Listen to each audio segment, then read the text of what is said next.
Donc là j'ai mis la crème de la neige pour le contour des yeux. C'est une crème gel. Et là je vais mettre ma crème hydratante de chez Lidl, c'est l'Aqua crème gel.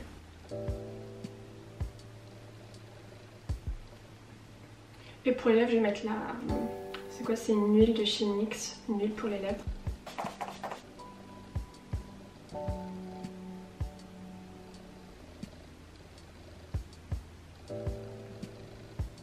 Ce que je fais en ce moment pour réchauffer mon teint, c'est que j'utilise la Hoola de chez Benefit en couleur caramel. Et j'aime bien ce bronzer, du coup je trouve que ça fait un teint assez hâlé en fait. Par contre c'est très pigmenté, du coup j'en prends vraiment un tout petit peu sur mon pinceau. Et il est très orangé par rapport au Hoola classique. Du coup ça fait très orange. Mais une fois blendé, je trouve que c'est vraiment joli. Alors, en plus j'ai un bouton là, du coup il va grave ressortir, mais vas-y tant pis.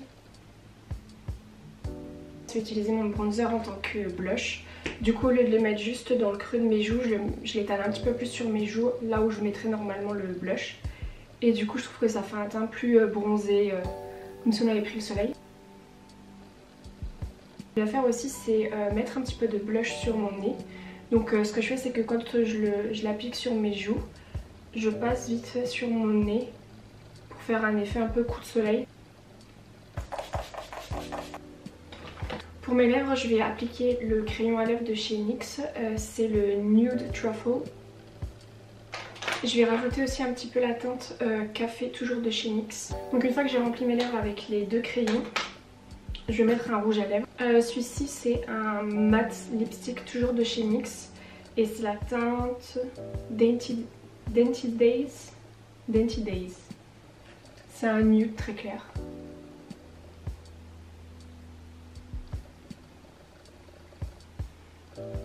En fait je voudrais que ça fasse un peu un effet ombré et que ça soit plus clair au milieu. Du coup je vais juste rajouter, c'est un liquid lipstick de chez Maybelline, le Super Stay. Et c'est la teinte 55. Et je vais mettre ça juste au centre de mes lèvres. Ça éclaircit à peine mais bon. Tant pis.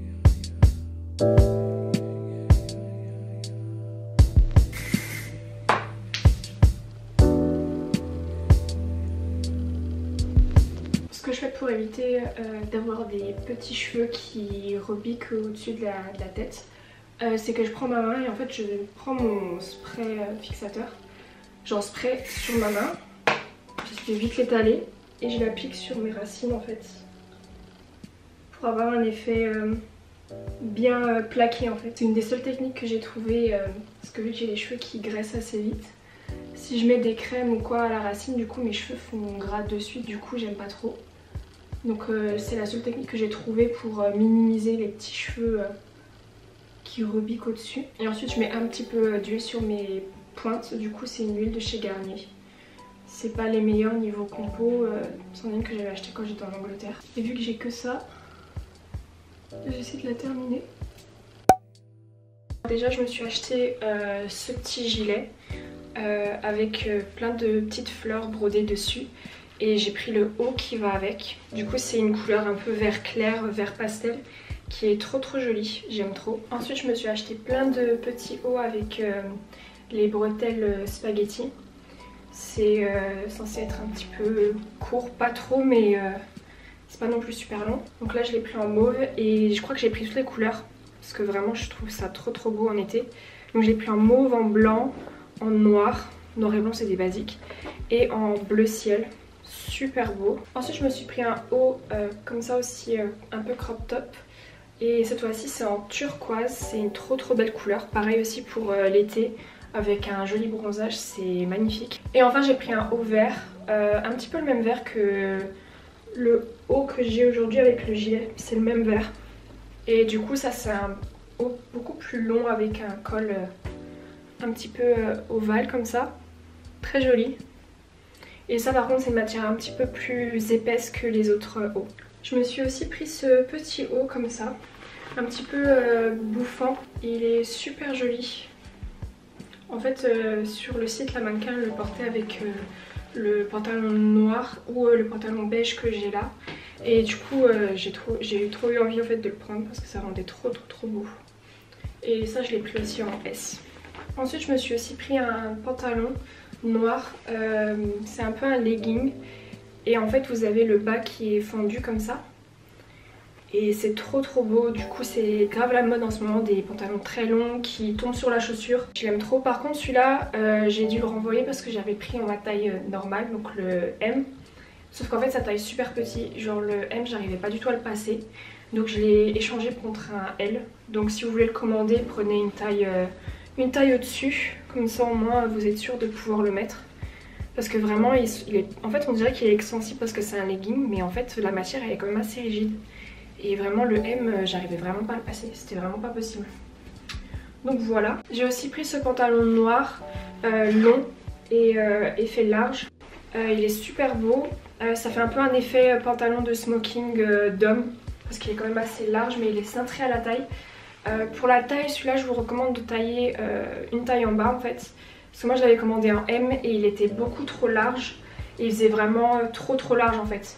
Alors qu'en le taillant en S, du coup j'ai pris un S, ça me sert bien à la taille et ça fait l'effet large au niveau des jambes et ça fait pas too much. J'ai aussi pris ce pantalon que je porte aujourd'hui beige. Il est couleur crème blanc cassé, super long et plutôt large. Celui-là aussi super bien. Et je l'ai taillé aussi une taille en bas, en dessous. Normalement je fais du M et je l'ai pris en S. Et enfin là ça n'a aucun rapport avec le printemps-été. En fait sur Instagram j'ai vu un outfit avec cette jupe. C'est une jupe longue qui arrive jusqu'au mollet. Et j'ai vu en fait un outfit avec cette jupe et le haut turquoise comme ça. Du coup c'est pour ça que j'ai acheté la jupe. Et du coup cette jupe je l'ai pris en M et c'est une matière assez épaisse, c'est genre de la laine. C'est vraiment épais, donc plutôt pour le printemps quand il fait vraiment froid. Avec un haut ou même un débardeur quand il fait pas super chaud. Et pour aller avec cette jupe j'ai pris du coup aussi le pull pour avoir l'ensemble. Parce que du coup j'avais peur de pas forcément avoir beaucoup de trucs qui aillent avec cette jupe. Du coup je me suis dit que j'allais prendre le pull qui va directement avec. Comme ça au moins j'ai déjà un ensemble et que je sais que je peux porter ça avec la jupe. Là je vais me préparer un pudding au chia seed. Aux graines de chia. Du coup je vais vous montrer comment je le fais parce que j'ai découvert ça je crois que c'était il y a 1 an ou 2 ans sur la chaîne d'une taïwanaise que je regardais quand j'étais en Angleterre. Et j'aime trop en fait ce genre de yaourt un peu. Et du coup j'aime bien le refaire de temps en temps et du coup je vais vous montrer comment je le fais. Je vais utiliser un yaourt de chez Alpro à la noix de coco. J'adore utiliser ce yaourt en fait pour faire mon pudding au chia seed parce que je trouve que ça donne un bon goût en fait au yaourt. Je vais commencer par mettre déjà une cuillère de mon yaourt Alpro. Je le mets un petit peu au fond. Et après ce que je fais c'est que je mets des graines. Donc en vrai je mets ça un peu je sais pas comme je le sens en fait. J'ai mis à peu près tout ça pour couvrir en fait mes graines de chia par le yaourt. Donc je vais rajouter encore 2 cuillères. C'est une cuillère à soupe du coup que j'ai utilisée. Et je vais commencer par déjà mélanger en fait les graines avec le yaourt. Donc là j'ai mélangé comme ça. Je vais remplir mon récipient avec du lait. D'habitude j'utilise du lait de noix de coco, mais là j'en ai plus et le seul lait végétal que j'ai c'est un lait aux amandes. Et du coup vu que c'est un yaourt à la noix de coco, j'ai pas envie de mélanger les deux saveurs. Je l'ai déjà fait une fois et franchement j'aimais pas du tout. Du coup je préfère prendre du lait classique. Pour ceux qui sont intolérants au lactose, du coup je vous conseille d'utiliser du lait végétal, d'habitude je le fais. Et là du coup vu que j'ai que ça ou du lait d'amande, je vais plutôt utiliser ça. Mélanger. Au début j'avais essayé avec juste du lait végétal et avec les graines de chia. Et en fait la consistance était trop liquide, du coup j'avais pas trop aimé. Alors qu'en fait en mettant du yaourt avec, ça rajoute de la consistance et du coup ça fait plus un pudding du coup. Et c'est vraiment meilleur, ça fait comme un yaourt en fait. Les graines de chia c'est super bon pour la santé et c'est très...